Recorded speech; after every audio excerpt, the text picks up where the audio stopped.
दाखिला हुआ है यहाँ से 2 दिन बाद राष्ट्रीय सोशलिस्ट पार्टी के स्वामी प्रसाद मौर्य पर्चा दाखिला करने वाले। कैसी लड़ाई आप देख रहे हैं? 400 पार एनडीए सरकार है, मोदी जी की गारंटी है। कोई ऐसी जाति धर्म वर्ग नहीं बचा है जिसके दिलों पर मोदी जी ने जगह नहीं बनाया है। आज के दिन में देश का चुनाव है, राष्ट्र का चुनाव है। देश के पब्लिक के निचले पावदान पे रहने वाले लोगों को विकास की मुख्यधारा में लाने का चुनाव है।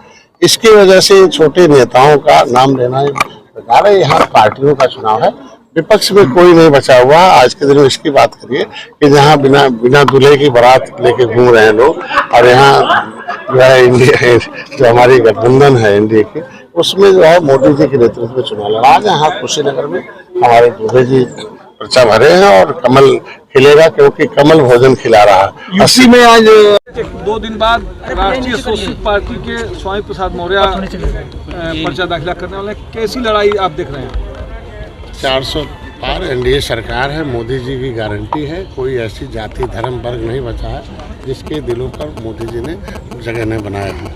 आज के दिन में देश का चुनाव है, राष्ट्र का चुनाव है। देश के पब्लिक के निचले पावदान पर रहने वाले लोगों को विकास की मुख्यधारा में लाने का चुनाव है। इसकी वजह से छोटे नेताओं का नाम लेना बेकार है। यहाँ पार्टियों का चुनाव है, विपक्ष में कोई नहीं बचा हुआ है। आज के दिन में इसकी बात करिए कि जहाँ बिना दूल्हे की बारात लेके घूम रहे हैं लोग, और यहाँ जो है इंडिया जो हमारी गठबंधन है एनडीए की, उसमें जो है मोदी जी के नेतृत्व में चुनाव लड़ा। आज यहाँ कुशीनगर में हमारे दूल्हे जी पर्चा भरे हैं और कमल खिलेगा, क्योंकि कमल भोजन खिला रहा है। यूपी में आज चुनाव हो रहा है, मतदान हो रहा है। मैनपुरी में अखिलेश यादव ने आरोप लगाया कि 4 बजे के बाद वोटों की वो होगी। क्या इस पर कहेंगे? इससे जो किया रहता है उसको हमेशा दूसरे के प्रति भावना मोहित दिखता है। उनके समय में इसी तरीके के काम होते थे, तो इसलिए उनको लगता है कि इस समय कुछ नहीं है, सरकार अपना काम कर रही है और चुनाव आचार संहिता लगा हुआ। अगर आचार संहिता में कोई आदमी सरकार के ऊपर आरोप लगता है तो इसके मतलब इन लोगों ने उस तरह से प्रभावित करते हैं। यूपी में क्या देख रहे हैं, कितना सीट आएगा? अपने हम लोग 80 की 80 सीट जीतने के प्रयास में है, और होगा, क्योंकि 400 पार ऐसी थोड़ी है। 325 तो पहले थे ही, और 72 सीटें ऐसी थी जो हम रनर रहे, और जिनके वजह से हम लोग सेकेंड पोजीशन में तो हमारे साथ आ गए। यही कुशीनगर में जिसकी वजह से हम लोग लड़ाई में लड़ते थे किसी से, वो खुद ही प्रचार करने हमारे पास आ गए आरपीएन से। तो अब ऐसे ही है, पूरे देश में हैं।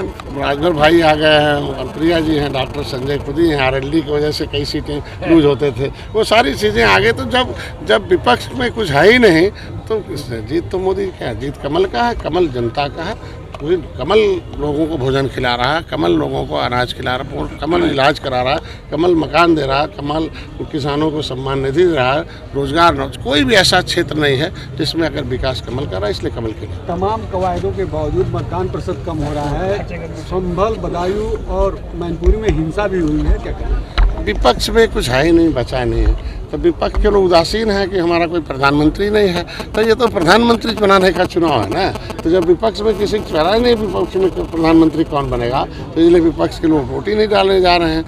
वोट केवल आज के हमारे पन्ना प्रमुख, हमारे बूथ अध्यक्ष, हमारे शक्ति केंद्र हैं, हमारे मंडल अध्यक्ष हैं, भारतीय जनता पार्टी के जितने भी सहयोगी संगठन है सब डलवा रहे हैं, और हमारा वोट पड़ा है। के बावजूद मतदान प्रतिशत कम हो रहा है।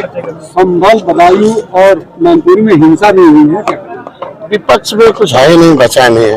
तो विपक्ष के लोग उदासीन है कि हमारा कोई प्रधानमंत्री नहीं है, तो ये तो प्रधानमंत्री बनाने का चुनाव है ना। तो जब विपक्ष में किसी चढ़ा नहीं, विपक्ष में प्रधानमंत्री कौन बनेगा, तो इसलिए विपक्ष के लोग वोट ही नहीं डालने जा रहे हैं। वोट केवल आज के हमारे पन्ना प्रमुख, हमारे बूथ अध्यक्ष, हमारे शक्ति केंद्र हैं, हमारे मंडल अध्यक्ष हैं, भारतीय जनता पार्टी के जितने भी सहयोगी संगठन है सब डलवा रहे हैं, और हमारा वोट पड़ा है।